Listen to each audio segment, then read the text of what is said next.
welcome back, boys and girls, for another special edition of the Michael Decon Program. Good morning, or good evening, no matter where you may be on this great planet, spinning around somewhere out there. Oh yes, we are live. Welcome back. Glad to see all of you out there. We have lots to discuss here tonight. We have a veteran of the program here returning, Captain Dan Hanley, a former commercial airline pilot who has been speaking out about the events of September 11th. Captain Dan Hanley has raised serious questions about the official narrative of 9/11 and the role of the U.S. government in those tragic events. He has returned yet again, boys and girls, and I've been looking forward to this one for a while. Yes, let's turn this down here. Yeah, there we go. My goodness. Feels good to be back and live with all of you in the flesh. Not really in the flesh, but you know what I mean. Regardless, let's get down to brass taxes and bring in our guest, Mr. Dan Hanley. What's going on, my friend? Good evening, Michael. Thank you for having me on the program again. All is well here in Pakistan. Very good. Yes, straight out of Pakistan, boys and girls. I'm so glad he's here. And Captain, there's so much to talk about. And before we get into this program, I want to thank you tremendously for giving us your time this evening. And again, we have a plethora of topics to discuss here. But before we do, tell us a little bit about yourself, Dan, just in case there's newer ears out there. Okay. Well, I flew airplanes my entire working career. I wanted to be a pilot ever since I was a little kid, actually, but I commenced flying 55 years ago at age 19 as a civilian. And I was in 1968. And over a period of 2 years, I got my private commercial instrument and multi-engine rating before going on to a 4-year university. And when I graduated from college, the Vietnam War was still raging, and I had to make service plans. So I had spent all this money learning to fly out of my own pocket. So I chose naval aviation. And over the course of the next 10 years, I flew the P-3 Orion aircraft, which is a 4-engine turboprop used to track Soviet submarines during the Cold War. In 1978, I was hired by United Airlines as a pilot, and over the course of the next 25 years, I flew 7 different aircraft, accruing over a 35-year career, 20,000 flight hours in 15 different aircraft. So that's my flying background, and I'm not telling you all this to boast about my accomplishments, but to say that with all my experience that I have, and there are other pilots that have more experience than I who will agree with what I say here, is I could not have flown the 9/11 flight profiles, in particular the Pentagon profile, at that speed and altitude, and given especially the Pentagon profile, what I'd have to accomplish, and neither could the alleged 9/11 Muslim hijackers. I'll mention here that my career ended tragically in 2003 when I spoke out about issues concerning 9/11, in particular safety and security issues, and I was illegally terminated. So I fought that for 6 years. We can talk about that later if you want. But that's basically my flying background, Michael. Absolutely. We can talk about all those sort of things. And I thought that would be something that's worth noting here. I thought that would be very important for the listeners to understand about you, Captain. I hope you don't mind me calling you Captain. I just feel the need to. I'm not sure why, as I always have in every interview. I wear the title, even though I've been retired for some time, to give myself some credibility for people that are tuning into our program that we have that I can talk about here in a minute if you'd like. Absolutely. But one of the driving points I wanted to make very clear to the listeners out there is the fact that discussing this sort of thing, even way back then, was just something you didn't really do. At the time, I mean, Well, everybody was sort of, looked down upon for going against the grain, especially early on, Dan. well, in 2002 is when it first started for me, and I did not realize, well, perhaps it wasn't there at the beginning, but I did not realize the depth and breadth of the corruption both within the airline and within the government before I went down this road. So I was kind of naive in that regard, but I learned real quick just how corrupt it is. And I spent 6 years trying to fight my way back, not to get my job. I was trying to expose the crime that had been committed against me and other pilots like me and got nowhere. I mean, after a 6 year fight with the US government, the FAA, and the airline, they closed my case without interviewing a single witness that I had or reviewing any of the evidence I had. So we can talk about the Whistleblowing Airline Pilots Association here in a little while, but we've established it to try to put a halt to this in the airline industry because it's still prevalent today. Absolutely. Absolutely. This is still very relevant to what's going on even today. We're pretty much, Right. yeah, we're pretty much enjoying the fruits of their labor from way back then, from that incredible Tuesday morning that changed the world. Right. Oh, yes. And do you Well, still have any recollection of that morning, that Tuesday morning, Dan? oh, of course. I actually slept through the event. I'd come in from the West Coast the night before to Newark Airport and was sleeping in because I was scheduled to go to London that night. And by the time I got up, I didn't turn on the TV. I went in and my cell phone had a bunch of messages on it. One of them saying, "Are you all right?"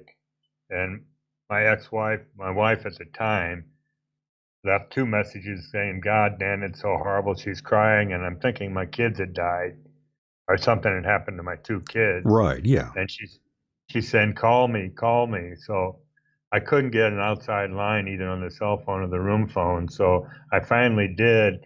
And when I did, I said, "Are the kids all right?" And she goes, "What are you talking about?" I says, "Has anything happened to the kids?" She goes, "You don't know." I go, "No, what?" And she goes, two airplanes hit the Twin Towers. They've collapsed, and another one went down in Pennsylvania, and the fourth one hit the Pentagon. And I mean, my blood froze in my veins listening to these words, and I ran over to the window because I was on the 17th floor of a Hilton, and threw the curtain open, and I could only see the north side of Manhattan, but there was smoke over the island, and the New Jersey Turnpike was like a parking lot. And she's screaming, "You got to get out of there! You got to get out of there!" And I really thought we were under attack, and the next thing was going to happen would be a nuke in Manhattan. So, anyhow, I'll shorten this up. I went over to the airport that day. Nobody could get in the Newark airport. I put on my uniform and showed my ID. They had the road blocked and they let me through. And I went down and spent the rest of the day with just a handful of pilots who had taxied out, actually saw the airplanes hit, and were brought back into the gate. And we were staying there waiting for the next of kin to arrive because they said oftentimes if there's an aircraft accident, the next of kin rush to the departure airport, and they wanted us. They had an emergency uh, crew coming down from New England that was stuck in traffic that were supposed to meet the next of kin, and they wanted us to console these people if they showed up. Which was kind of unnerving for me. I'm not very good at doing things like that, but they never showed up, and I wound up catching a train back to Atlanta, which is where I lived at the time. But that was my day in the Newark airport. And, I'll never forget when I finally did get outside, seeing that huge billowing cloud of smoke rising from the south end of Manhattan, where the Twin Towers once stood. It was pretty sobering. Right. Right. Yes. Even on video, watching it back during that time and even today, it's still pretty rough, considering the fact that Oh all yeah, kinds of people died. And we kind of yeah. saw them jumping to their death, even. That was pretty wild to see back in the day. It was indeed. If you'd like, Michael, I can get into the program we've launched here regarding 9/11 and what we're doing. Yeah, sure, go ahead. Okay. I currently serve as the director and international public spokesperson, and I volunteered for that position for a global grassroots effort called 9/11 Pilot Whistleblowers. And we got a website at 911pilots.org and a YouTube channel at 911 Pilots. And the purpose of our organization is to show that there were no Muslim hijackers controlling those airplanes. They were electronically hijacked and remotely controlled through employment of a system called the uninterruptible autopilot that we can talk about a little bit later. But it enables a remote source to take complete control of the aircraft autopilot and flight management computer and fly it to its target. Once engaged, the pilots can't disconnect the system. They're along for the ride. So the purpose of our organization has been, we've had limited success with this, but we've been trying to recruit active and retired civilian and military highly experienced pilots who will attest to the fact that I just mentioned, that not only could they not have flown the 9/11 flight profiles, but neither could the hijackers. And it was like pulling teeth getting pilots to come out and actually be interviewed. I'll talk about that in a bit. But anyhow, we use as an example on the homepage of our website that I mentioned. I'll mention first, if you're sitting at a computer, obviously, if you want to dial up 911pilot.org, I'll be talking about pages on the website. There's a drop-down menu at the top of the page, but one of the examples we cite is that Pentagon profile that was supposedly flown by a 29-year-old Saudi Arabian hijacker named Hani Hanjour. Anyhow, he took off the aircraft. It was American Flight 77, took off from Washington Dulles Airport heading for the West Coast, and it got to cruise altitude for a while, and then did an about face, a 180-degree turn back into Washington, and started a descent. And the plane got to 7,000 feet, just 5 miles west of the Pentagon, and it rolled into a 330-degree descending, accelerating corkscrew turn to arrive precisely at the surface without skidding the surface at over 500 knots to precisely strike the Office of Naval Intelligence on its first attempt. Now, what was wrong with this? Well, for one thing, Hani Hanjour was a poor student. Right. He came to the States in the mid-90s and took some training, and then went back to Saudi Arabia before returning to the States prior to 9/11. And he was such a bad student, he went to re-enroll in a school he had been in before, and they wouldn't even take him back because they didn't want to waste assets on him. But this maneuver I just mentioned was replicated in the simulator by a group of experienced pilots and flown. They attempted to fly it, but they'd crashed the simulator. And yet we've been led to believe Hani Hanjour was able to accomplish this amazing feat on his first attempt after being such a poor pilot. But it gets even better than that, Michael. Yeah, that's one thing, though, that a lot of people out there don't understand. The fact that this would be nearly impossible, even for those that are very much experienced like yourself, Dan, this sort of flight pattern that they took was just something that, again, not even an expert could easily pull off, and let alone someone that missed most classes. Right. He missed classes, and he could barely speak English, which is a requirement to get a license, and instructors at the school say he couldn't fly an airplane. Yeah, so logically you hear that and you think, yeah, well, then how did he do it then? If he was such a poor student, and we're getting to that, but yeah, someone with a logical, someone that thinks logically would ask themselves that, and they would come to the conclusion that, yeah, maybe there's more to the story. Well, since I've been on last time, I stumbled on a global research article from 2009, and the title of it was I've tracked down the author, and we've become friends. He's an investigative 9/11 investigator, and he's written 3 books on 9/11. But the article's title was How the FBI and the 9/11 Commission Suppressed Key Evidence About Hani Hanjour, the alleged hijacker of American Airlines Flight 77. And this article is on our website. If you go to the top of the page, it's articles and it says Gaffney. Or if you go to the hijackers page, it's there as well. But it goes into detail. The National Archives released some information around 2009, and Mark went in and started researching based on what they had released, and it confirmed what he suspected, that he was a poor student, but it goes into a lot more detail than I just did. But it seems that 1 month prior to 9/11, Hani Hanjour shows up at the Freeway Airport in Maryland, and he wants to rent a Cessna 172, which is a single-engine light airplane.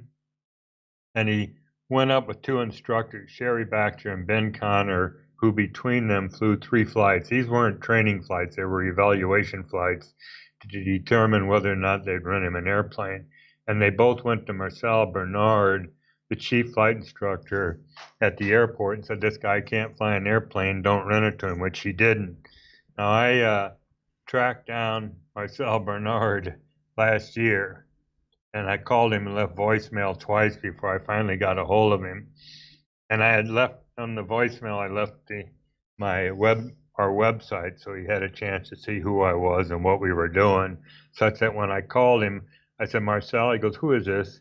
I said, Dan Hanley. He goes, I have nothing to say to you. Ooh. And then proceeded to chew me out, saying, what do you even involving yourself with something that happened over 20 years ago? This will never go anywhere. Why don't you just drop what you're doing? I said, well, there's never been an investigation into 9/11, and no, I'm not going to do that. So he acknowledged what I just told you. He says, I didn't fly with them, 2 other instructors did. And he hung up. I tried calling him back, and as soon as he heard who is this? I go, Dan Hanley. Click. He hung up on me. But it gets even better, because supposedly in this article, Hani Hanjour goes down the road to the Congressional Air Charters, another fixed base operator, and supposedly flew with an instructor named Eddie Shalev, who came back and said he was a good pilot. Now, how did all this come out? Well, a 9/11 commission staffer Yes. is the one that investigated this. And none of this was taken under oath before the 9/11 commission. But the only thing that appeared as an endnote in the 9/11 commission final report was Eddie Shalev's name was mentioned once, and he said he could fly the airplane. So who is Eddie Shalev? Well, he's an Israeli who served in the Israeli Defense Force. And after 9/11, Congressional Air Charter closed their doors, and Eddie Shalev eventually disappeared, never to be heard from again. Now, you can draw your own conclusions there based on what you think about 9/11, but the bottom line is Hani Hanjour couldn't fly, and it was stifled by Robert Mueller, the FBI director, and Philip Zelikow, the executive director of the 9/11 Commission. So Right. I was going to get into that when we got into the website, but that hijackers page on the website is really interesting. I actually interviewed Mark Gaffney for about 45 minutes. That's on that page as well. So. Very nice. Okay. Yes. Go check that out, ladies and gentlemen, if you are even more curious. And yes, Hani Hanjour, oddly enough, he stayed in the same apartment complex as a friend of mine many, many moons ago, Dan, which is very strange. Yes, the hijacker that the 9/11 Commission claims that on his first flight with a jet, he performed maneuvers that not even a Top Gun military pilot could have done.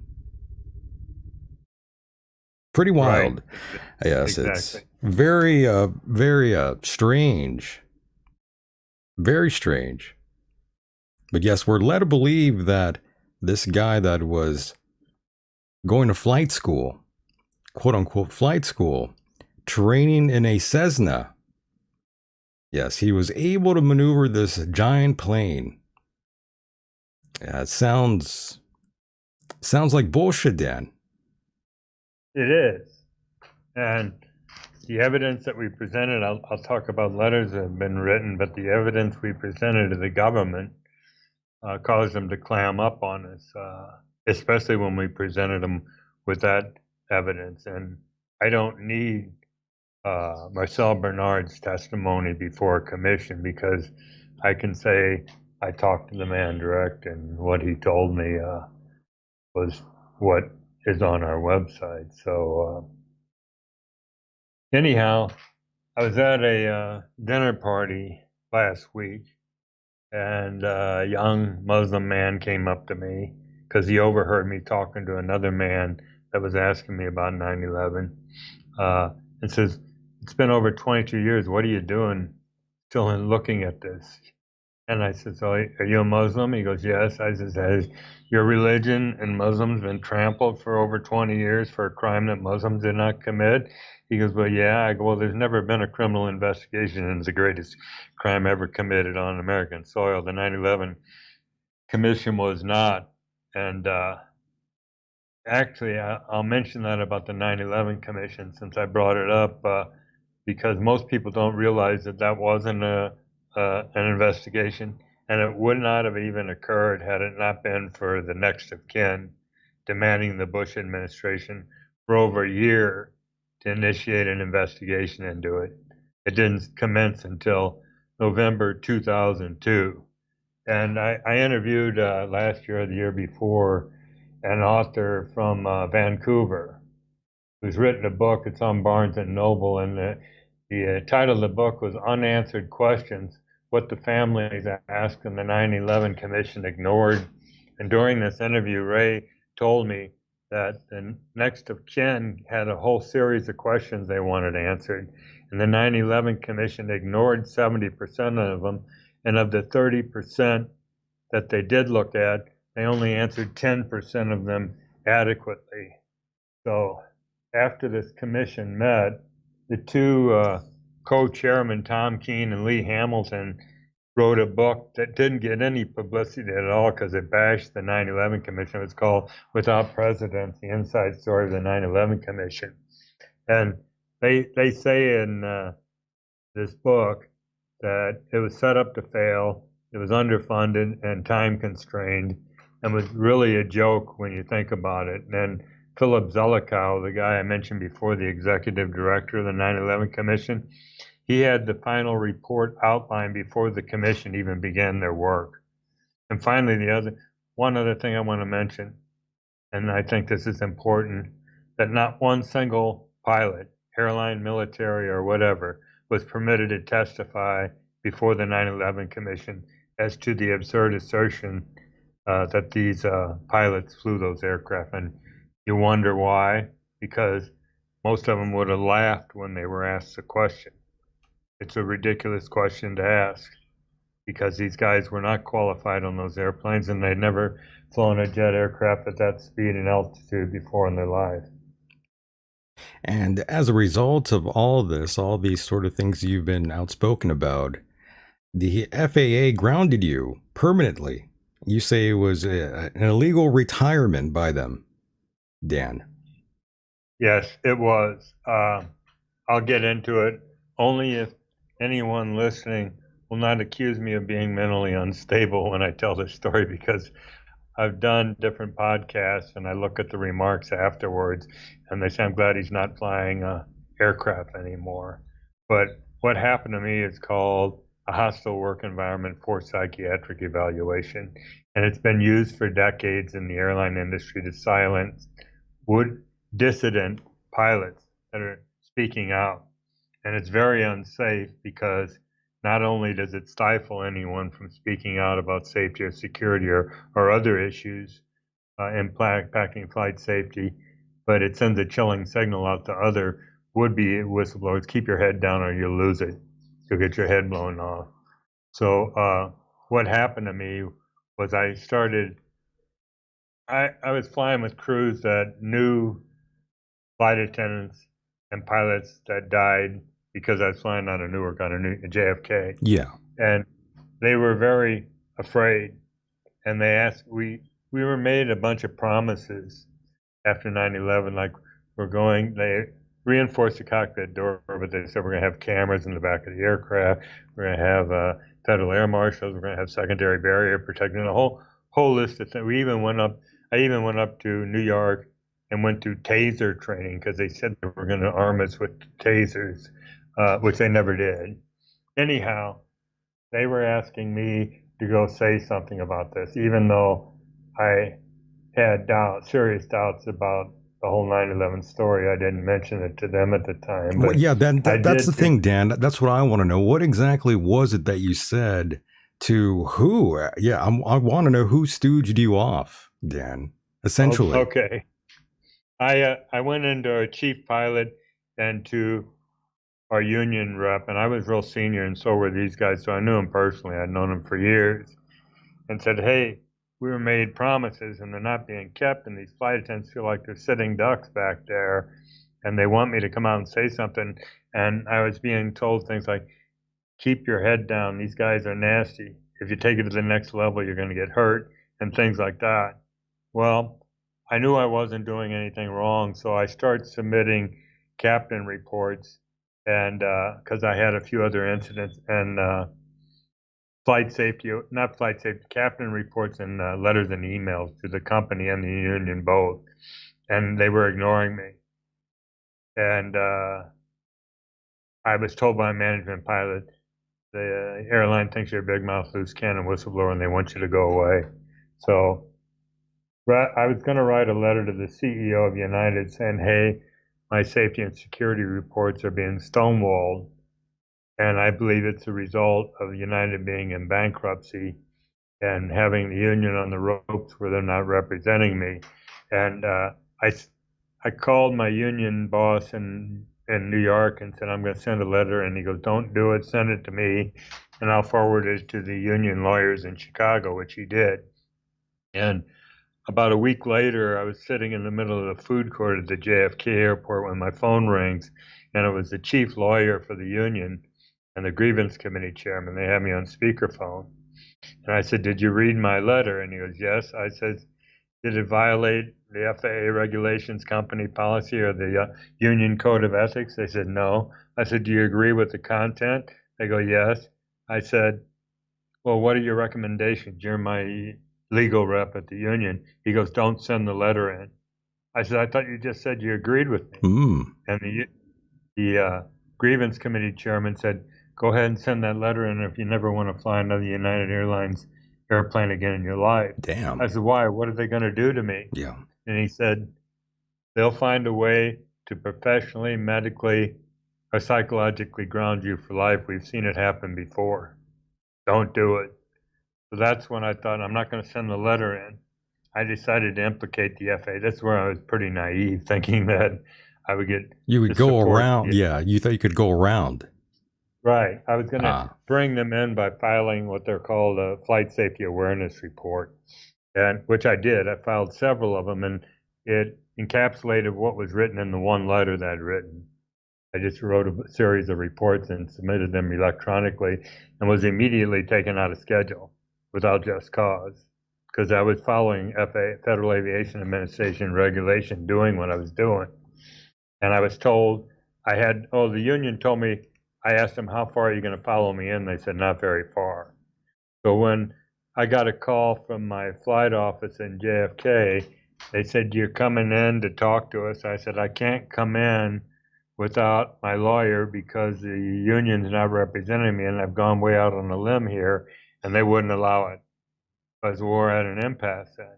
The long story short, this went on for several weeks, and I was still getting paid.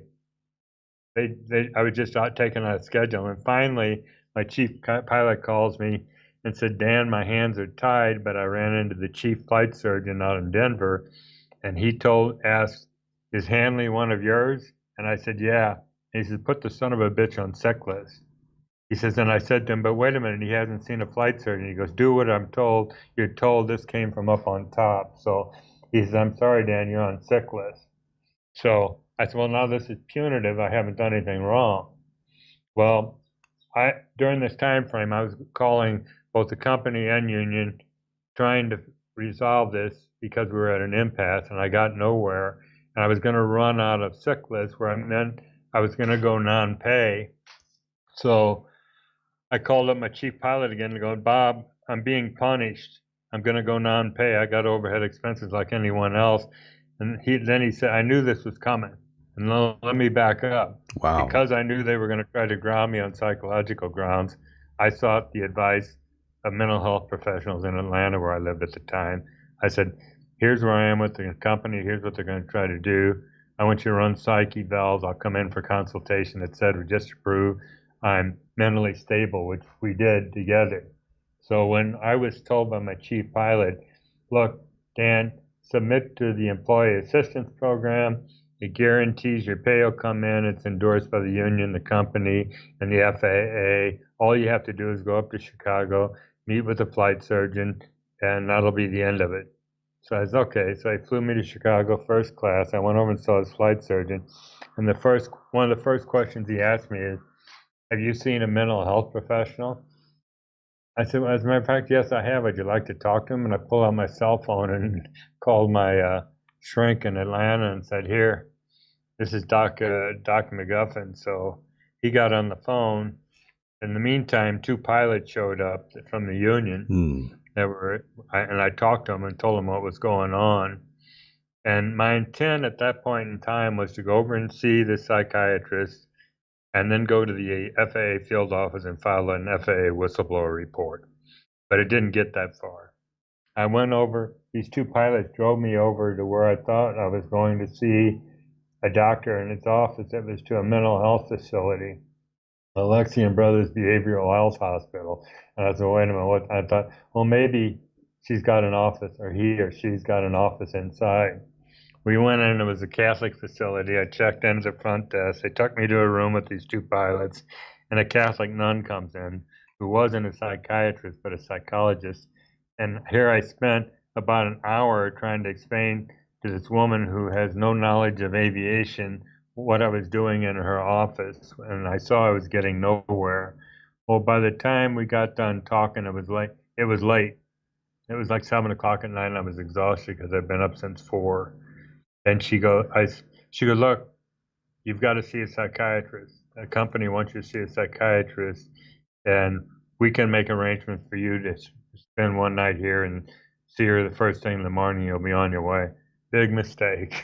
I thought, okay, I'll take a room rather than go to a hotel and have to cab it back in the morning. So, Dan, if you could only see my face, I've been shaking my head for the past minute here.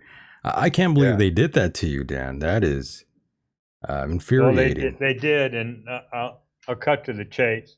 Bottom line was, I see this psychiatrist. While I was there, they made me go to group therapy sessions. I had to eat with some very sick people. And all this time I'm thinking, I had enough evidence, witnesses, and a correspondence trail a mile long. I thought to myself, I'm going to take the FAA and United Airlines to the cleaners, not financially, but otherwise, when I get out of this place. And little did I was released, even though the psychiatrist had never seen me but once. For a few minutes, I asked her what her diagnosis was going to be, and she said, I'm going to say you're bipolar. Well, I chuckled. I said, you haven't even seen me. I said, I know what bipolar disorder is. It's mania and depression, and I haven't exhibited either one of those here. She goes, well, that's what I'm going to do. And I said, well, I have 2 mental health professionals in Atlanta who will beg to differ with you on that diagnosis. So I got out of there, and like I said, I had all this information and evidence, including tape-recorded conversations that would have hammered those 2 organizations I just mentioned, and the government ignored me. I went to Washington, D.C., kicking down doors of congressmen and senators. I wrote letters, phone calls, you name it, and I got nowhere. They did you dirty, Dan. They really did you dirty, my friend. I can't believe those bastards did that to you. Well, not only that, my 2 young kids were impressionable at the time. Right, yes. They called them in Atlanta and said, something's happened to your dad. He's in a mental hospital. And that's not right. Oh, it was horrible. Yeah. My ex-wife, who was my wife at the time, was a flight attendant. She still is. she just landed in London, and they contacted her when she was checking at the hotel and said, "Something's happened to your husband. We're flying you back to Chicago." So by the time she saw me, she was freaking. I go, "Jeannie, nothing's happened." Yeah, absolutely. Though I'm sure your wife was in a mania at that point. Yeah, yeah. Well, eventually, this coupled with something else I won't even get into, another case I got into that involved United and mobbed up judges in Chicago, was the straw that broke her back, and we separated and ultimately divorced. So the whole process for me destroyed a 27-year marriage, and my two kids, who blame me for the divorce, still believe the official 9/11 story and think, Oy vey. excuse me, No think worries, that no the worries, dad's Dan. a That whack. yeah, that's the thing though, that's the Yeah, problem that a lot of people out there don't understand that these things definitely do cause an effect on the family. And it yeah, really hits you the hardest, Dan. You lost something that's, that's vital, very important. And, again, Dan, I've always thought, your story is the most compelling one I've heard in terms of how whistleblowers like yourself are treated by our very own government. And, right, you actually are no longer a U.S. citizen. This is a result of what you experienced firsthand, my friend. right. And, people know this and they've heard stories about other people. And that's how these mobsters get away with doing what they do, because they know they can with impunity. They know the government will protect them. So I don't know if you remember Doug Green, the other pilot that's been on your program with me a few Right. Yeah, of times. course. I love Doug. He's a good guy. Yeah, Great well, guy. we got together with some other pilots who have had this. Doug had this happen to him at UPS. They lied about him and they ushered him up. They were trying to force him to see a psychiatrist, and he refused, and they fired him for insubordination. So, and he fought this thing. He's fought this thing for years. He spent $500,000 on legal fees, and he's yet to see his day in court. So we got together with some other pilots, and we're forming a separate grassroots organization, not to be confused with 9/11 Pilot Whistleblowers, but it's Yeah. called the Whistleblowing Airline Pilots Association. And what we're going to do is, we got a website we're creating and a blog, and we're going to interview these pilots and plaster it on YouTube and social media and send it out to anyone interested in it. They're trying to expose this wrongful process of elimination of whistleblowing pilots in the industry. Because, like I say, it's been going on forever. It's And been there's going on for two. too long, yes. And no one even knows about it, Dan. I know, and that's what we're trying to do, is heighten public awareness of this unsafe practice of stifling whistleblowers in the airline industry. Because a Yes. lot of guys heard about what happened to Dan Hanley, and if I was out there and heard something as horrible as what happened to me, I wouldn't want to speak out. I Right. was I was just naive, thinking that and that I had support of someone in the government somewhere. Because if Yes. you're a whistleblower and if you think you have laws and regulations to protect you, and institutions of government and others that will support you, uphold those regulations and rules, and you step out there and you find out you have neither, it's a pretty lonesome feeling. It's That's sort of like right. Wile E. Coyote stepping off the Right. cliff and all of a sudden realizing where he's at. Yes, sir. You So, you paid the ultimate price, Dan. You really well, did, and besides my kids not talking to me yes, still, sir. I destroyed a 35-year career and my reputation as a pilot, and I lost about $4 million in pay, pension, and stock as a result. So, It's a rough one. It's a yeah, it was rough loss. Yeah, well, nothing as bad as the loss of my kids. Yes, So, sir. anyhow, I didn't Yes, come on your program to cry on your shoulder, I Michael. know, Dan, I know. I just Yeah, want to drive home that point that these sort of things are quite dangerous for everyone, yeah, especially those that do things like yourself. There's lots of pilots out there, even to this day, that are, like you said, trying to speak out about this and other things that are currently going on right now. I think you know what I'm referring to, and in hopes that we right, don't, I don't want to mention that exactly here. I don't want to get booted off, but lots of pilots out there also, their hearts are being affected. by, I'm sure you could take a wild guess, but we'll leave it at that. But yes, lots of people want to come out. And during that time when you were retired, it was about 2003, and that's when things were very hot. Let me just draw the picture very quickly here for the listeners out there, those who don't recall that or need a reminder, during that time, going against the grain, as I like to call it, going against anything mainstream will always be an uphill battle, Captain and listeners. But if you remember during that time, and I know you do, questioning the official narrative during that time was like playing with fire, Dan. Oh, I know. You could In feel, retrospect, my oh yes, hindsight's 2020. yeah, you could feel the tension in the air. All Americans could feel it, expressing any sort of skepticism towards the narrative that we were Yeah. all being force fed. You were looked down upon and at times even assaulted just for asking questions, Dan. You remember that clearly. I know a lot of people do, but that was such a unique time in our history. A time that set the stage for what was to come, and life essentially changed after that point forward in dramatic fashion. And the bottom line is that we were PSYOP, Captain. The running theme was patriotism. And understandably, Exactly. yeah, understandably so. I mean, we were all sort of made to feel like we're being pumped up, which we were. We were all sort of being groomed, this sort of fake patriotism. And it was all facade. We were lied to by our own government, and surprise, surprise. And it's not the first time they've done this, and it won't be the last time that the rug was pulled from under our feet, Dan. Right. And it was also the media who Exactly. worked in concert with the government Oh, yes. that And whipped up all this patriotic frenzy yes, that sir. had people with tons of flags out in their yard and And everything else. and we saw it again here with what just happened the last few years, Dan. You saw celebrities and the media out there pushing this sort of narrative, telling you to do this to save a life, Dan. And we don't really have to get too deep into that, but I also hate to say this, but I find it rather appropriate now to mention this right now. After everything that has emerged in the last few years, even the last few months, we've all been reminded of just how far down the rabbit hole truly goes. And I'll be Yes. more specific. The CIA, the biggest international drug traders, amongst other things, we've seen that they've been involved in the assassination of JFK. They lied Right. about weapons of mass destruction. Right. We discovered that the hijackers were CIA assets.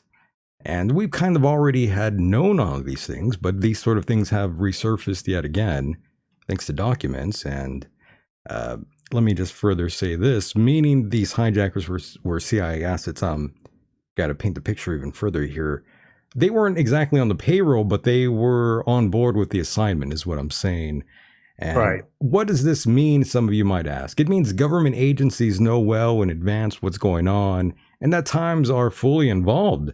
And you have to ask yourself this question. What's the purpose of the CIA? Do they exist to solve problems, Dan, or simply create them? That's the question I have been asking myself for all this time, even back when I was just a child, back when 9/11 first occurred, and I was already getting in trouble for questioning that narrative day one, Dan. Yes.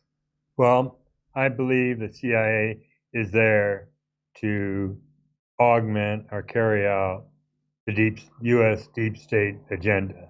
Now, I'd like to momentarily step aside and talk about something else because people talk about 9/11 and Yes, the sir. deep state. Go ahead, Some Dan. people say to me, George Bush planned and executed 9/11. I go, please. He was a mouthpiece. He was a puppet. Okay. And they say, some people say, well, it's a deep state in the United States. Well, I believe it went far deeper than that. And it depends upon your worldview. I personally believe, if you want to talk about the 13 bloodlines, the Committee of 300, the Bilderbergs, Right. the Yeah. Rothschild cabal, any of those things you talk about out there, I believe any or all of them got together and years ago planned 9/11. And I believe that Israeli Mossad, the US CIA, and the British MI6 and other intelligence agencies colluded together Right. to plan and execute this event. So that's where I think the CIA came in on 9/11. But you were talking about those other events in history. You can go back, and people think I'm maybe unpatriotic saying this, but you can go back to Pearl Harbor and question whether or not Roosevelt knew that there was a Japanese attack was imminent, which I claim, based on what I read, he did know, and they sent the high value units out to sea, and the attack took place because the United States wanted to engage Japan in a war. Okay, that's the first test of U.S. gullibility. But you can look at the Kennedy assassination, the lone gunman there, the Gulf of Tonkin incident, where they claim that North Vietnamese torpedo boats attacked the USS Maddox in the Gulf of Tonkin, which was a lie to get us into Vietnam. Right. You can even mention Operation Paperclip as well, all the Nazis we brought over, and the fact that we sent most of them, and even Hitler, to Argentina. You know, that all comes out very much later on down the road. And I'm always wondering how history will remember 9/11. Will they mention the fact that bin Laden's family was flown out that morning as well, out of the country, while everybody else was grounded? The fact that they buried his body out in sea, which I think that's BS. I think he died early on during this whole conflict. I think that was just more propaganda to feed to the American public, Dan. I agree. Again, an aside here, I know a professor here from the University of Punjab, 44-year physics professor. His last 8 years, he served as the vice chancellor of the University of Punjab, and he was at a student assembly, and he said to these students that former ISI Director General Hamid Gul had told him that bin Laden died in 2005. He said this publicly. Well, he drummed up charges and fired this 44-year professor for speaking out about bin Laden, and he's still unemployed. They drummed up charges, and they even went so far as to throw him in jail, but the public outcry was so loud that they released him. So he's written 16 books, and one of them's called 9/11 and the New World Order. He sent it to me, and I read it, and the guy really knows a lot about 9/11 and has a very broad perspective on what's going on with the New World Order. Because where I was going with the Gulf of Tonkin and all, I believe that Oklahoma City was a test of U.S. gullibility. Okay, I believe that 9/11 was a test of global gullibility, and most people bought into it. There weren't riots in the street afterwards, okay? And now you can get into Ukraine or COVID, which you probably don't want to go there, but other tests of the gullibility of the American and global population is what's going on here. And I shudder to think what the next false flag operation is going to be, because the media is in bed with them. Absolutely. And I don't watch mainstream media, but I did flip on CNN periodically just to see what they're reporting on COVID with Jake Tapper and John Berman, and it made me sick. I mean, I'm not denying that something was out there killing people, but I don't believe their numbers. I still refuse to believe their numbers that they were putting out. So a lot of people don't agree with the statistics that were being shoved down our throats, and I think everyone out there can agree with that wholeheartedly. It doesn't matter what side you are politically. I think we can all sort of agree on that. And there's so much to discuss here, and we're not even done here. We do have a phone call here, Dan, and that's one of the things I did want to mention. If anybody wants to call in, we are more than open to have a discussion with you. If you want to call in, that number is 424-666-2425. Don't be afraid to call in. And go ahead, caller. You are live on the air. This is Charles Walker. I'm captain, or retired United. Can you repeat that? Can you repeat that just quickly? I'm sorry, you sort of got cut off.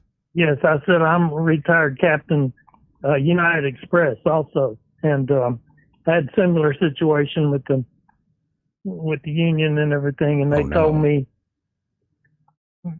they sent me for a test, which I thought was going to be physical, but they turned it into some mental stuff too, which they told me the union told me do not go take that test. Nobody can pass their test. But anyway, I wanted to add that when I was riding on the employee bus, I talked to a mechanic, and he believes he installed a box in that plane that crashed, because he said it was real strange. They told him to install it, but don't write it in the logbook. So I just wish I could find that mechanic again, but I think that's a piece of evidence that adds to what Dan's talking about, that it's a special box that took control of the airplane, I believe. Anyway, Yeah. thanks for doing this, Dan. What's that? I said, thank you for doing this, Dan. Oh, sure, Captain Walker. Let me just say one thing. On our remote control page of our website, if you go to the bottom, there's an interview that Rob Balsamo, a captain who founded Pilots for 9/11 Truth, did with an avionics technician named Wayne Anderson. And I tracked Wayne down, and about 2 months ago, we talked for about an hour and a half on the phone. But if you listen to that interview, Wayne actually saw this system in operation and worked on it on a Boeing 757. And guess what year that was? 1996, 5 years before 9/11. And after he did this interview, McDonnell Douglas called him up and chewed him out, said, "What'd you do the interview for? You're causing us a lot of problems." So we know the system exists. We know it existed prior to 9/11.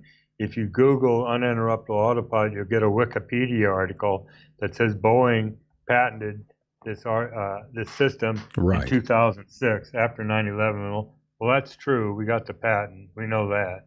But we also know they've developed this system since as early as 1944. Right. It was used in World War II, matter of fact. That's correct.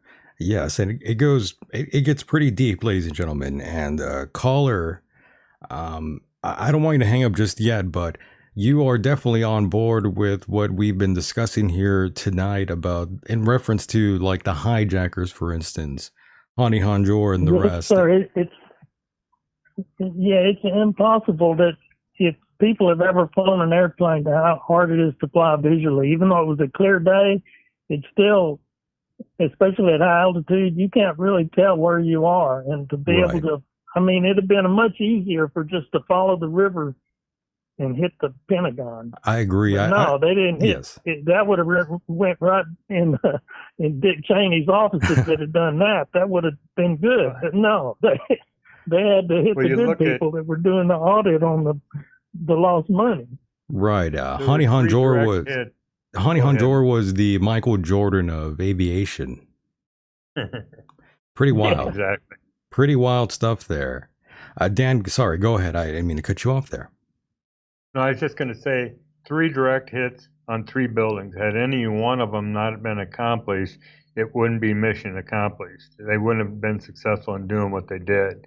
And people say, can this autopilot do it? Absolutely. And you'll attest to this, Captain Walker.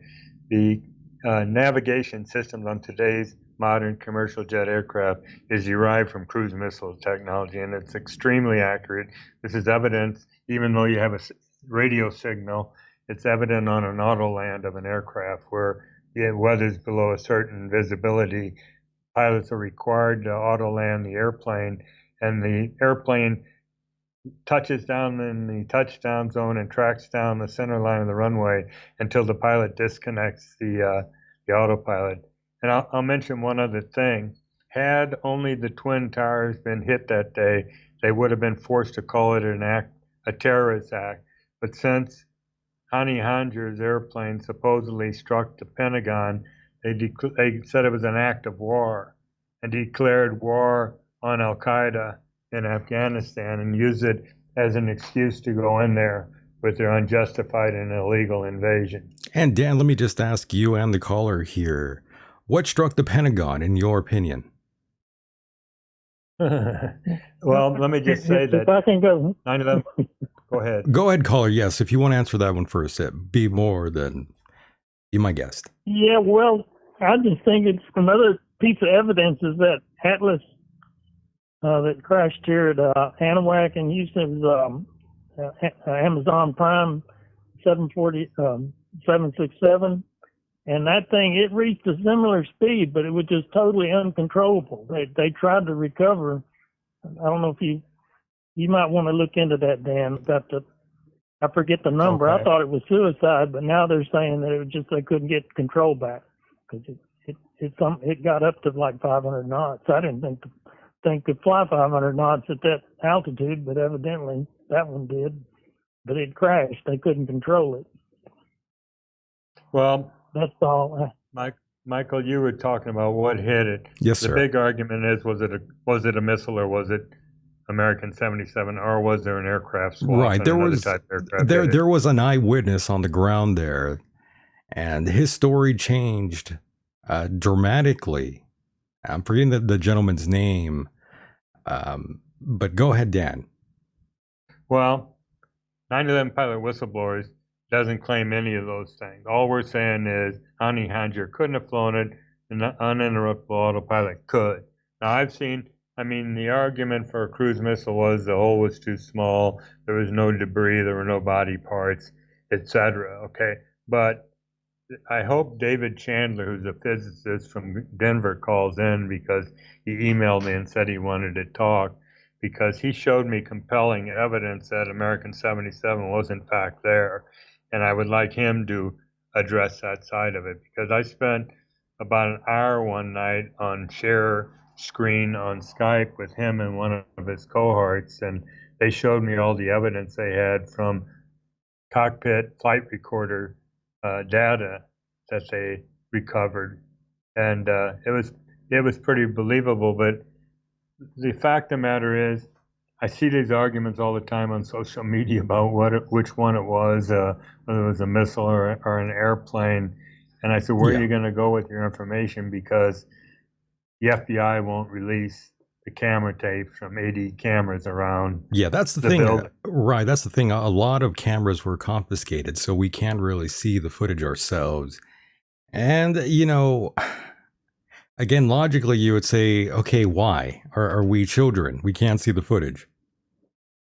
Well, they claim it's because of national security concerns. Yeah, exactly. But, come on. Right, exactly. Yes. They went so far. There was a Virginia Highway Patrol car that had a camera on it. There was a security camera on top of the DoubleTree Hotel and one on a Citgo gas station. They went in and confiscated those, and they won't release them. So there's no excuse that the FBI can give, as far as I'm concerned. Right, isn't that convenient that footage just either goes missing or they don't know where it's at? Example, the moon landing. They don't know where the original footage went. The cameras that were allegedly working when Jeffrey Epstein was in that holding cell, they mysteriously stopped working. Now they're completely gone. No one knows what happened to them. Bin Laden again. Isn't it all such a convenience for these individuals and these ABC agencies, Dan? Yes, it is. It's like magic. But not surprising, but yeah, you're right. Magical, right? Also, exactly. Also, I wouldn't worry about comments on YouTube, Dan, because they got Unit 4700 over in Israel, and all they do is sit there and make comments like that. Yeah. There's a lot of people online, though, that are, they want to counter every single thing that you gentlemen say, and we've already seen that here in the chat room. People that want to discredit you, Dan. Already, there's lots of people like that. I've already gotten emails saying, "Why are you talking to that guy? He's lying." I know. I've seen your comments before. There's lots of lots of idiot. There were no planes. You idiot. It was a missile. I didn't say there wasn't a missile. I think there's lots of shills, though. Dan, there are lots of shills that are trying to discredit you. I think these are people that have been paid by someone, Dan, and it happens, though, believe it or not. And, I'll get into that in a second here, but go ahead, Dan. What were you saying? No, that was it. I've read the comments, and people say, "You idiot, there were no planes. You idiot, it was a cruise missile that hit the Pentagon." And I come back and say, I never said there wasn't. I never said there was. All we're saying is the hijackers couldn't have flown the airplanes, and there's a system called the uninterruptible autopilot that could. So, and that's our stance on things. So anybody that's criticizing me for what I'm saying here right now, I haven't said one way or the other what I believe. Everyone has so many different theories of what hit the tower, what didn't hit the tower. And going back to the CIA for just one moment here, one strange aspect is that both the FBI and the CIA aren't always on the same side of things, by the way. They don't always communicate with one another. Some reasons make plenty of sense, while others make zero sense completely. Can either one of you guys name one positive thing that either the CIA or FBI have done to better this great nation? I mean, I can't. If anyone out there listening, please call in. I could wait. Let us know. Just one positive thing that these boys have done. And guys, we might be here. We might be here all night if that's the case. They incinerated all them babies in Waco, federal baby incinerators. Yeah. My goodness.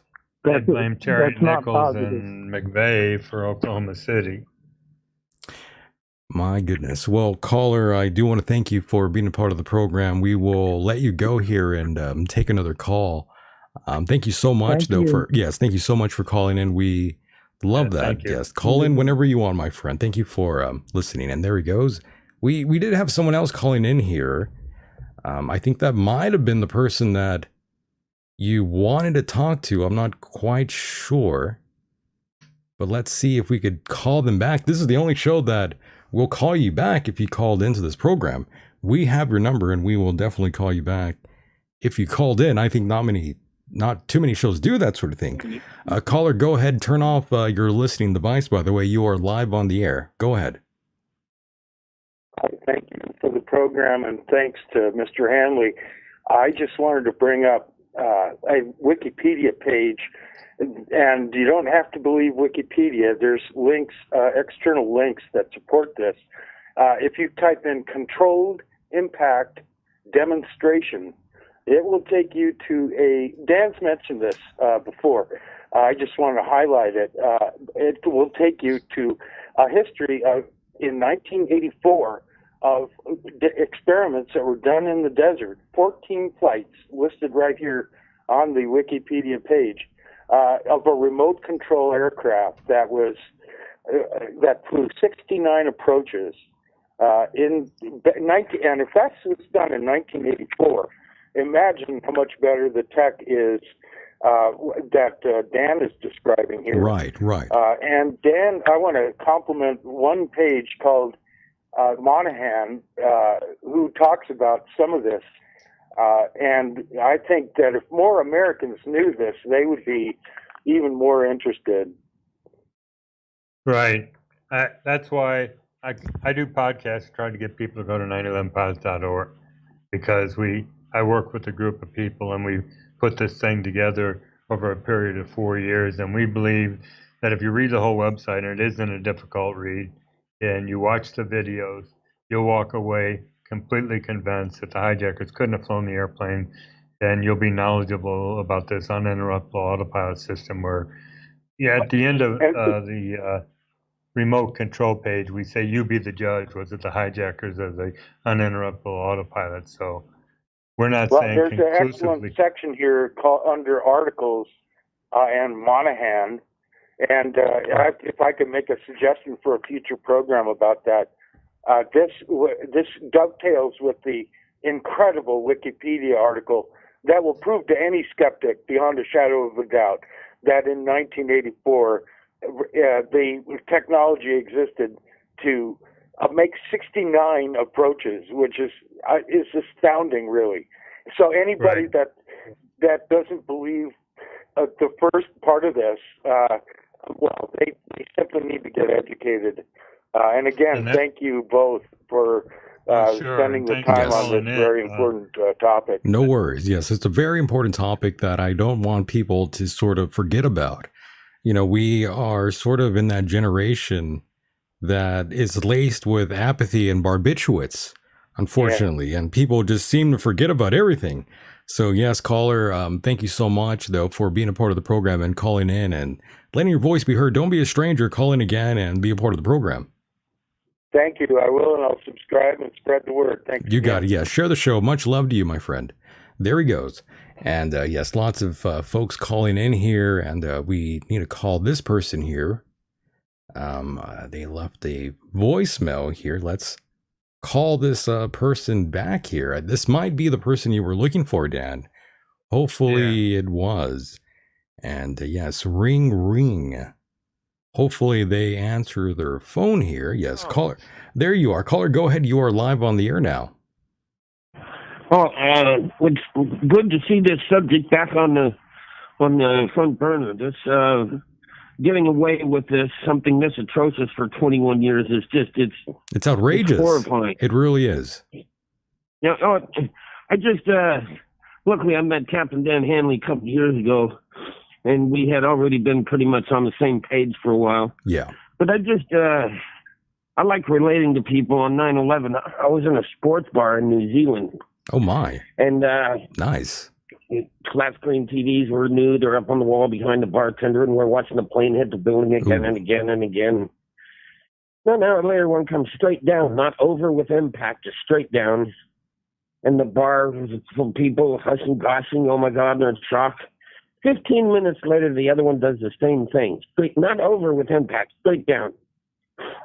And it was like a choir in concert. The whole room full of dairy farmers said, "Holy shit, someone blew up the buildings the airplanes flew into."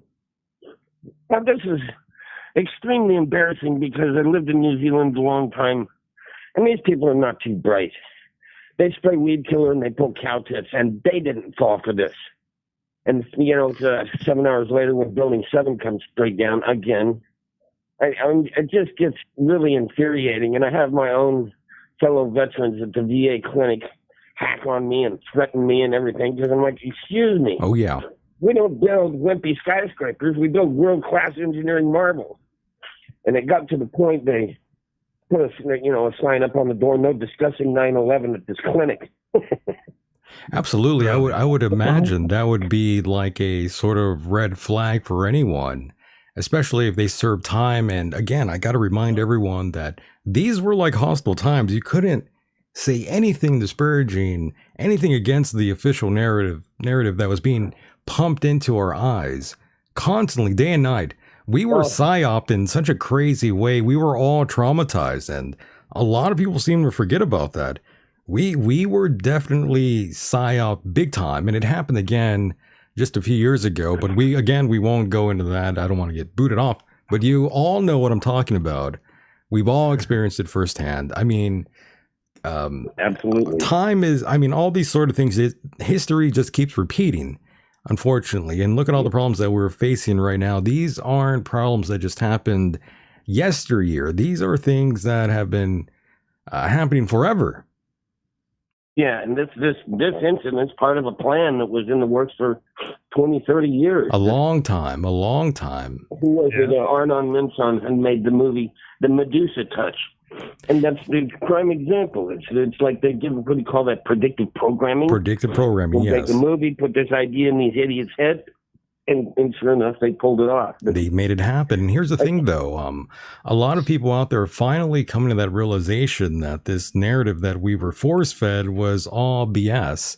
And again, they did it to us, but this time it backfired. Now a lot of people are starting to wake up and sort of slowly realize that all this... That's exactly right. There's yes, sir. The thing is it's screwed up. If the plane that Gibney shot down in Pennsylvania had made it to World Trade Center 7, the American people wouldn't look like such a bunch of idiots, and me and Dan Hanley probably have to shut the hell up. But it didn't. And like Christopher Bowen said on 9/11, we were given a gift at 5:20 p.m. We're just not using it. And the problem is, to use this gift, you're going to have to be anti-Semitic. And to find out that there's no Muslims, and now we drop bombs on women and children in 8 countries for 21 years, there's only one way to apologize for that properly. And personally, I push the 110th expulsion. Right. People don't realize these people called Jews have been kicked out of every country they ever set foot in. They have a history that is so rotten. And I didn't know anything about Judaism or the nightmare that is on humanity until I started looking into 9/11. And it's stunning. And the self-censorship, Christopher Berlin uses that a lot, as Americans are trained to self-censor. And they do. It works great. You're not allowed to say anything about the precious victims, and that's how they got away with it. Right. And that's still being implemented today. Rick DeSantis What did he signed say? the other day? Did you hear what Rick DeSantis signed the other day? Oh, what was he saying, Dan? He flew over to Jerusalem to sign a bill for the state of Florida. DeSantis went to Israel to pass a law for Florida. Just, at some point we got to it's a step up to the plate and start taking these assholes out. That's open, clear-cut treason. Israel is a country in the Middle East full of Poles and Russians. They don't have any business making our laws. And it gets to the point Captain Dan Hanley knows I've had several visits from the FBI because, oh no, I don't give up. And my daughter went to Iraq. She didn't understand, and she paid the price over there. And my brother, who's a reasonably intelligent man, he's a pilot also, went and dropped bombs on people and all that. And I try and get him to look at that third skyscraper, and he resorts to that faggoty conspiracy theorist shit that sends me wild. And it's had a major impact. When the FBI was here, they came to my house with the Maui police, and they come up and they said, "Are you Federal Reserve Brown?" And I said, "Yes." And they said, "Are you threatening to kill Donald Rumsfeld?" And I said, "Ain't you?" And they just crack up and take off. They don't leave me in handcuffs and leave with their heads hung in shame. And I'm chasing them up the driveway going, "Let's talk about why. Where are you going?" And yeah, it's really didn't they come to your house and ask somewhat about comical. me? What was that, Dan? What'd you Didn't they say? come to your house and ask about me? Beg your pardon? Didn't the FBI come to your house and ask about me? Yeah. Oh, yeah. They wrote down you. They wrote down Christopher Berlin, Dr. Alan Sabrowski. I rattled off a long list of names, and it was a couple of years ago, and Danny Jawenko had just been murdered right after that interview. And I told him, this is embarrassing. This is not some whodunit with a lot of complicated twists. This is embarrassing. Caller, we might have to. Job, so they said, we're not worried about you doing something. We're worried about you motivating others to do something. I said, well, I'd like to motivate you. You're the one who needs to do something. Right. Caller, given the fact that, you've talked to the feds, we might have to end your call here. I mean, I don't want to get involved with a criminal here on this program. Yeah. That's a joke, by the way. Yeah, that's me, the criminal. Yes, you're the real criminal here in all this, right? Oh, that's crazy. I'm glad you called in. Yeah. Thanks for letting us know about that. I'm sorry you had to deal with the feds coming to knock on your door there and bother you. Oh, no, it wasn't a bad thing. They left. It's always good when they got to leave embarrassed. And I gave him permission to talk to my shrink at the VA. And my doctor there was really cool. She's a lady from Haiti, and she's up to speed on everything. And she says, Mr. Brown's problem is he's right. Very nice. Well, once again, I do want to thank you for giving us a call here. We'll talk to you soon. Don't be afraid to call in next time we do one of these shows. Hey, terrific. I just got back from Bangkok and got terribly sick on the plane, so I probably sound like a head full of snot and apologize. No worries, It's really good to hear this Captain Dan Hanley again. Oh, yes. That man's really stuck his neck out for all of us. As he in a big way. We love and respect Dan so much, yes. And thank you for the call. Thank you for having him on the show and going after it. And we need to do this 21 years later or not. You got it, yes. Absolutely. We can't let this go and keep fighting the good fight out there where you are, my friend. Stay strong, and we'll talk to you soon, brother. Thank you, Michael Decon. Have a nice day. You too. Bye-bye. We love that. And there was one other person trying to call in here, Dan. I think they might have one more question for you, and we'll continue along to all kinds of other things here. And caller, yes, you are live with myself and Captain Dan Hanley, go ahead, sir. Hi, this is David Chandler. David. Am I on the show? Yes, you are live, my friend. Okay. Anyway, so a couple of us, I'm Dan, who can tell you a little bit more who I am or whatever, but I'm active with Scientists for 9/11 Truth and a couple of other organizations. But a couple of us did quite a bit of research on the evidence at the Pentagon. And it's very, very clear that there was a 757 that hit the Pentagon. The early photographs showed a small hole in the Pentagon wall, but that if you look at the photograph again, there's fire hose spray obscuring the entire first floor. So that's just a small hole on the second floor. Just a few minutes later, the same photographer took another one that showed all this wide, about 100-foot opening on the ground floor. And there's actual impact damage beyond the opening where the tips of the wings slapped on the walls. And so you have impact damage on the outside that couldn't have been made by an explosion or a cruise missile or anything else like that. So I'm just saying, if you look at our website, 911speakout.org, there's a Pentagon tab there, and there's a ton of evidence. I just wanted to point that out. Very nice. Very nice. Thank you, David. Okay. So anyway, there was a lot of very early misinformation about the Pentagon, and it took a lot of effort. There's a lot of people who got sold on the idea that there was some kind of a farce going on, that there was a missile or something else entirely.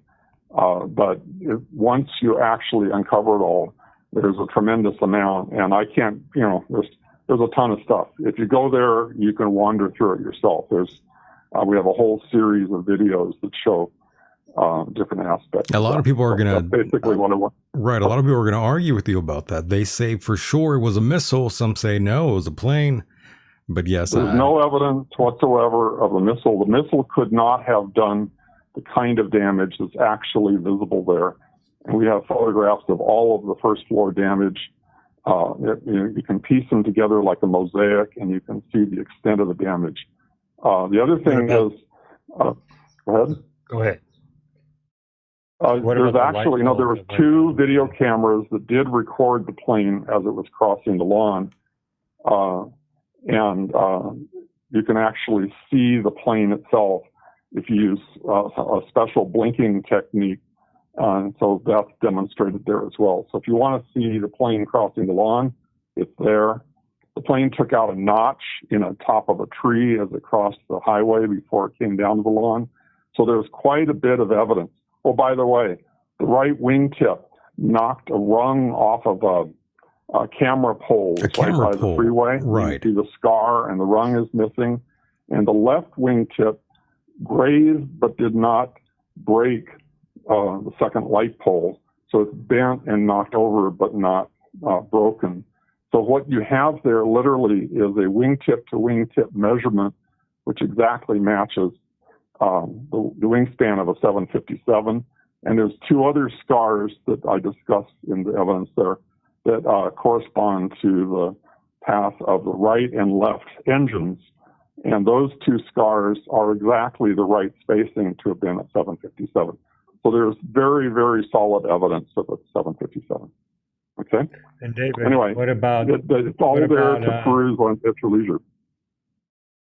What about airplane parts and body parts, David? I remember you showing me on Skype the information that was inside the building. Well, right. There was a major operation to recover body parts. They found everybody on the plane was accounted for except 1 child, and there are I think it's 3 unidentified passengers on the plane, and they can tell from the DNA that it's of Middle Eastern origin, and that 2 of them are related. But you don't have the actual identities of the people, but you do have the identities of all the actual passengers. And there's a video I have there that talks about, it's called AA-77 at the Pentagon, and it shows the evidence that the flight data recorder is authentic. So if you're speculating that somebody fabricated all that data, that's the argument on why we believe it's authentic. So we've done a very massive job on trying to actually give an evidence-based account of what happened there. Very good. Yeah, I've seen it. David shared all of it with me, and it's compelling evidence. And I'm sure you have people in the chat room that are trying to crucify David for what he just said. But unless they've gone through the evidence on his website, well, not yet. What he's saying. Yes, not yet. They're not going to take that apart just yet. In a few hours, though, there will be people that will argue against what was just said here, no doubt. Sure, of course. Yeah. I get a lot of hate mail, that type of thing, but it's very thoroughly been researched. And if anybody is on the fence about it, again, the website is 911speakout.org. Okay? And I guess I'll get off the phone so others can talk. There you go, my friend. Thank you so much for calling in. Yes. Bye-bye. Take care. And there he goes. That was David. And yes, he's saying that it was, in fact, a plane and not a missile that struck the Pentagon. And Cindy says, we saw a missile on TV one time, just once, never again, in a few minutes before the building was hit. That's what Cindy Lou says. I haven't seen the footage. I don't know. That's why I refuse to get in this debate. I mean, our argument ends with, was it the hijackers or the autopilot? And we believe with the evidence we have against Hani Hanjour, it shoots the holy hell out of the official narrative regarding him having flown the airplane. Right, and the events of 9/11 was the catalyst for my journey into these subjects, which has transpired into a lifelong pursuit of the truth. You know, before 9/11, I was reading about conspiracy theories on various message boards online, Dan, very early in the game. And being as young as I was, I didn't really know what to believe. Something sounded a bit more tangible than others, but I clearly remember reading what our government would potentially have in store for us. Then, lo and behold, 9/11 unfolds that Tuesday morning, and I knew the world was about to change forever. And sure enough, everything I once thought was total nonsense, Dan, has come to fruition many, many years later down the road. And, you know, I'm sitting here almost traumatized from it all, Mr. Hanley. Ultimately, it was a global assault, and we have all taken a hit in the form of, I guess you can say, the Patriot Act, and all these other things that came after it. And again, now I fully understand my experience is insignificant compared to those whose lives were lost and or jobs which were lost, families. And again, Captain Hanley, your life was also altered forever, and we got into that here tonight. And again, I do want to thank you, for sticking your neck out there for all these years, Dan. And, you've taken a huge hit, Dan. Well, that's 20 years old when all that happened. So it happened, and I learned from it. And if I had a choice to do it over again, I probably would, but not the same way, given what I know now. Right, and you continued. You sort of reinvented yourself to a certain degree. You have moved away from the country. You remarried. You have gone your life back on track, I guess you can say. But yes, I have. I'm happily married to a Pakistani woman. We've been married for 13 years, which is how long I've lived here. And I've acclimated to the culture here after that period of time. But the people here, in spite of what the war and terror did to the country, are very warm and friendly to me ever since I've been here. So I thought when I first came over that they hated Americans, but they don't like the government, but not the people. They warmly embrace me. Right. And Dan, you mentioned earlier about Honey Hanjor, and that's kind of your main focus. But I do want to ask you, who's to blame for the events of 9/11, in your opinion? Well, there's a bunch of people. I talked about my own global vision of who I believe rules the world. And I believe it was a group of people. I believe the most wealthy, powerful, ruthless subhumans on the planet ordered the hit. And I believed it was carried out by who I mentioned: Mossad, CIA, MI6. Oy vey. Yes. Yes, that's who I believe. And people say, well, why would they do that? Well, you've got to understand the Rothschild cabal, the creation of the nation state of Israel, the Balfour Agreement, the Greater Israel Project, and what that's all about. Understand their rationale for doing what they wanted to do. And then you go to the U.S. side of this thing.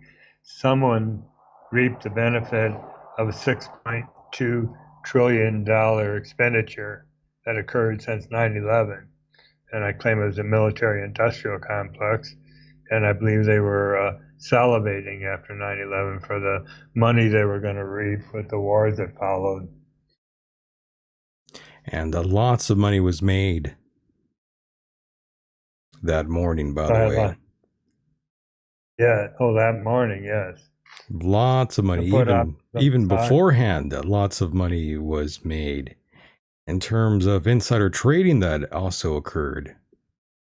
Right. Yeah, that's a whole nother story there, to be honest, but lots of insider trading went on prior to the events of 9/11, and there's lots of evidence for that very thing, boys and girls, in case you didn't already know, but I'm sure most of you knew that already. But that's always a clear sign of a false flag, Captain. Yes, it is. I just want to mention we were covering the website, and I'm not going to go through the pages. I'm just going to try to encourage people to go to 911pilot.org and go to the drop-down menu and read the pages. I will mention that we wanted to conduct interviews of pilots around the world, which we did, but YouTube started taking them down, saying it was hate speech. So we quit using YouTube. And what you see on the website are 10 interviews that I personally conducted with different pilots from different backgrounds from around the world, and they all said the same thing, that Honey Hunter couldn't have flown the airplane. So, and that's why I say don't take my word for it. Go listen to these other pilots that I talked to. But the other thing I want to get into, for all my critics that you have in the chat room there, for 20 years, well, since Twitter and Facebook and other social media platforms have come out, I've sat and listened to all the debates, all the hate speech. Oh, yes. All the arguments people have over whether it's a missile, no missile, plane, no plane, what happened in Pennsylvania, etc. And I say, fine, suppose you have all the evidence to prove everything you're saying. Where are you going to take it? I know where you're going to go with that. You're going to go to the FBI? Well, I'm leading into what our organization did, and I was at the forefront of it because I wrote the letters after consultation with people. But in July 2020, I called the FBI. And let me back up. We knew from the outset that we were going to get nowhere with the U.S. government, but we wanted to prove it to ourselves and others that they were not going to investigate the crime or our allegations, okay? But I called the FBI and said, I want to report information concerning a crime. They said, what's a crime? I go, 9/11. And a long pause. What are you reporting? And I said, the aircraft were electronically hijacked and remotely controlled. I went on explaining that. She takes down this information. Okay, the FBI will call you if they want more information. Well, I waited a month and called them back. And they got hostile with me, saying, we told you if we wanted more information, we'd call you back. So I called TSA next. The guy was congenial. We talked for about 10 minutes. He goes, go to the FAA or Boeing on this. So I found an in with the FAA, Federal Aviation Administration, by filing a report via their hotline. And initially, they were receptive. They assigned an aircraft engineer in Seattle to the case, and I talked to him once. But when they realized the depth and breadth of the information we had to back our allegations, they went silent on me. I'll jump to the chase here. Over the course of 30 months, after being stonewalled by the FAA, we tried writing letters to the FAA administrator, the Director of National Intelligence, the Attorney General, Department of Transportation, the FBI. We even wrote Biden and the DOT and DOJ Inspector Generals, and went so far as to go to the the House Government Oversight and Reform Committee, which oversees federal whistleblower cases. My point is, they shut us down. They wouldn't respond to letters or emails or phone calls. They wouldn't return, which we were successful in proving our point, and that is, you're not going to get anywhere. With all your information, you go, I don't care what relevant agency and government you go to, you will get nowhere with them. And you have to trust us with our 30-month experience. Now you jump over to the Lawyers Committee for 9/11 Inquiry, and people say, who is that? Well, a group of 7 lawyers got together with the biggest 9/11 whistleblowers in the world and compiled 57 evidence packages and presented it to a U.S. attorney in New York, which compelled him to announce that he was convening a grand jury investigation into their allegations that World Trade Center buildings 1, 2, and 7 were brought down by controlled demolition and not by jet aircraft impact damages of the fuel fires that ensued. So what happened with that case? The Department of Justice, the FBI, and the National Institute of Standards and Technology blocked their evidence and the grand jury from moving forward. So they took it to court, went through the appeals level, all the way to the Supreme Court several months ago, asking them to hear the case, and the Supreme Court refused to do it. So they went the legal route, we went the political route, and together we got nowhere. So what is 9/11 Pilot Whistleblowers doing right now? Well, who besides the next of kin suffered the most as a result of the crimes of 9/11? I'll answer that for you. There are 1.9 billion Muslims in the world. I mean, Islamophobia has flourished based on crimes that Muslims did not we claim Muslims did not commit. So we've written to the Organization of Islamic Cooperation. Now, who are they? They're headquartered in Jeddah, Saudi Arabia, and it's the UN of the Muslim world.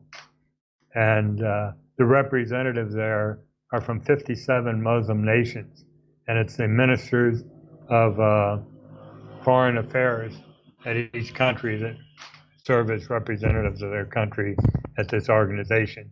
So we've written them and a number of their ministers saying, initially, we said, why don't you establish an international Islamic Commission for 9/11 investigation, which essentially is a Muslim 9/11 commission. And we didn't get a response. We've written several letters and emails, and we finally, and made calls, and finally we've decided that we go the other route and that we would establish this commission and invite them to join us, which is where we're at right now. So I'm sitting in Islamabad, Pakistan, and just about every Muslim country has an embassy here. And right now, we've written them, and I'm trying to get in to meet with their ambassadors, our representatives, to get them to climb on board, because besides them, we've decided that any Western country will not engage in this process because so many of them are either implicated in the crime or they're too afraid to speak out. And what we will determine, we've written to Russia and China asking them to join us, because we need a big government who is not supposedly involved in 9/11 to back our commission. And if we're unsuccessful here, in my opinion, the crime of 9/11 will never be investigated. And people I'm working with share the same opinion. We've, politically and legally, we've exhausted all avenues in the United States. We're going to the international community right now and seeing what kind of a response we're getting. So that's where we're at right now. We'll see what happens, to be continued. Absolutely. I definitely want you to check in with us whenever you get an update, Dan. And I do want to thank you so much for being a part of the program. That's 911pilots.org. For more information, go there and you can check out the website, and you have all this information about 9/11. Go there if you are even more curious. And once again, Dan, leave us with your final thoughts, if you have any, and go ahead and say goodnight to us here. Okay, I'm 74 years old. I don't need to be doing what I'm doing, but I feel like I know too much about the lies of 9/11 to remain silent. So I'll go to my grave continuing doing what I'm doing.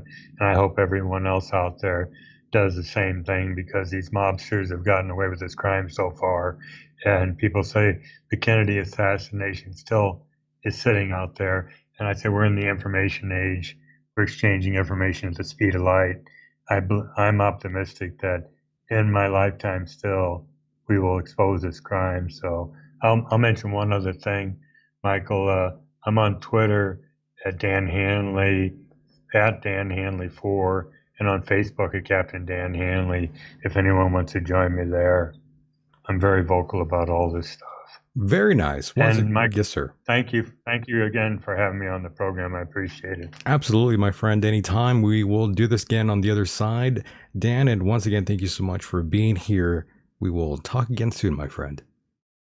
Okay, Michael. Take care. Bye-bye. You got it. Bye.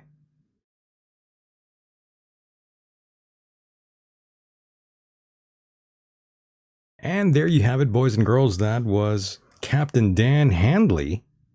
My goodness, I hope you guys enjoyed that one as much as I did. And, we are sort of winding down here tonight, and I didn't even get a chance to play some of these audio clips I had for Dan here. One of them was about Donald Trump way back in the early days. We have a clip here that I wanted to play for all of you out there, and well, I thought might as well do it now. So this was originally aired back September 11th, 2001 with one Donald J. Trump. Let's hear what he had to say. Yes, let's hear what he has to say here. It's the most vulnerable place because that's your foundation. And it withstood that. And I got to see that area about 3 or 4 days after it took place, because one of my structural engineers actually took me for a tour because he did the building. And I said, I can't believe it. The building was standing solid and half of the columns were blown out. I mean, so this was an unbelievably powerful building. If you know anything about structure, it was one of the first buildings that was built from the outside. The steel, the reason the World Trade Center had such narrow windows is that in between all the windows, you had the steel on the outside. So you had the steel on the outside of the building. That's why when I first looked, and you had big, heavy I-beams, you remember the width of the windows in the World Trade Center, folks. I think, if you were ever up there, they were quite narrow. And in between was this heavy steel. I said, how could a plane, even a 767 or 747 or whatever it might have been, how could it possibly go through the steel? I happen to think that they had not only a plane, but they had bombs that exploded almost simultaneously, because I just can't imagine anything being able to go through that wall. Most buildings are built with the steel is on the inside around the elevator shaft. Wild times. This one was built from the outside, which is the strongest structure you can have. How is it possible that a Boeing plane would be able to destroy two planes would be able to destroy the Twin Towers? Because they were constructed to withstand like a 707 attack. Well, it's tremendous power and tremendous heat, and people were willing to die, and when they're willing to die and when they're willing to become kamikazes of a sense, there's very little you can do about it. I mean, the heat and the power, actually it was amazing that the initial jolts didn't jar the building as much as people would have thought, but the tremendous amounts of fuel that was dumped on the building and 1,600 degrees temperature, I guess that's probably more than anything could take. No matter. Oy vey. Oh, yes. Oh, yes. That was a long, long time ago. All of this was a long time ago. Feels good to revisit history, though, doesn't it? A lot has changed, hasn't it? Look around. Yeah, it's pretty wild, right?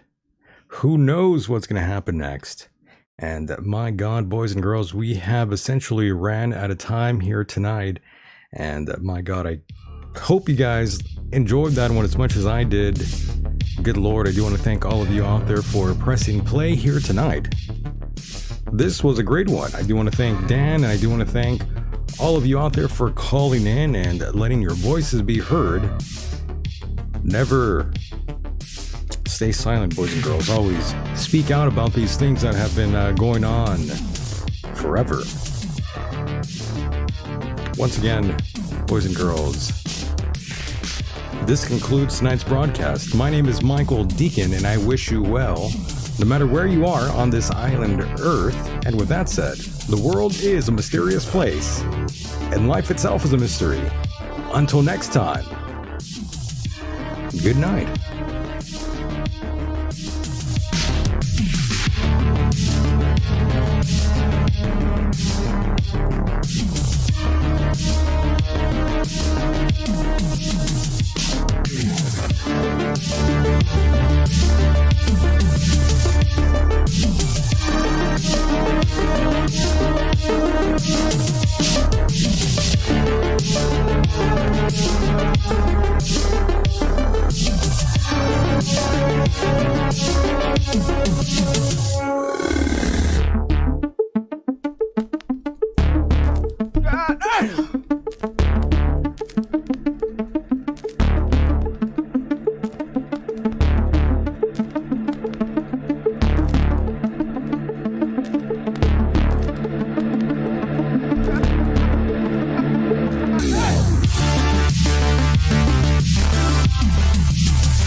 You, your friends, your family, get inside. And no, staying in the car is not an option. You need to get into a building and move away from the windows.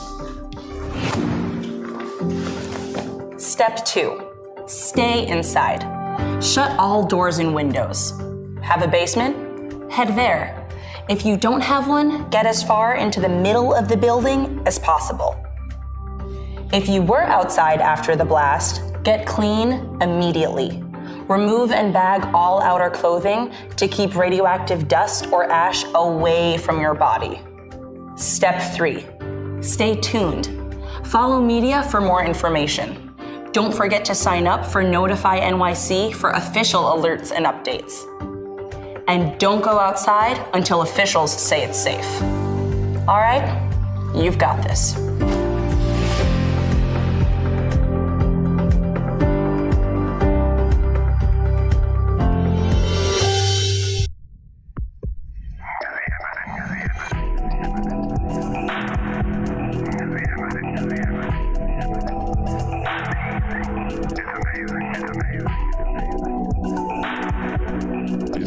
The Michael Decon Program.